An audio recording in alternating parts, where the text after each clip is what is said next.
الشيطان الرجيم بسم الله الرحمن الرحيم এমন সুললিত কণ্ঠে পবিত্র কোরআন পড়ছে ৬ বছর বয়সী হাফেজ আব্দুর রহমান। অন্য সব শিক্ষার্থী থেকে আলাদা শিশু রহমান ইনস্টিটিউটে ভর্তির পরই বিষয়টি নজরে আসে শিক্ষকদের।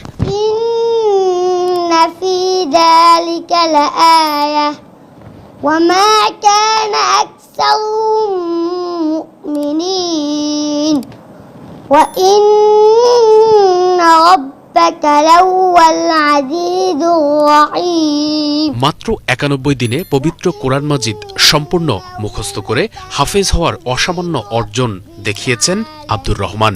وإنه لتنزيل رب العالمين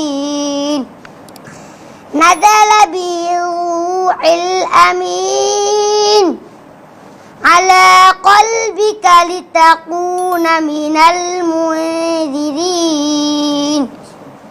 صدق الله العلي العظيم। ইংরেজিতেও দখল রয়েছে খুদে এই শিক্ষার্থীর উচ্চারণ ও ভঙ্গিমা বা ভাষা প্রকাশের অ্যাকসেন্ট এ যেন মনে হবে কোনো বিদেশি শিক্ষার্থীর সাথেই কথা বলছেন। Respected head teachers, the audiences and all of my friends, I would like to give you an Islamic greeting. Assalamu alaikum wa rahmatullahi wa barakatuh. May peace, mercy and blessings of Allah subhanahu wa ta'ala of Almighty God be on all of you.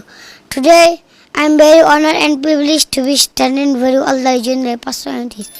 That's the reason I am very grateful to Almighty Allah from the core of my heart. Alhamdulillah.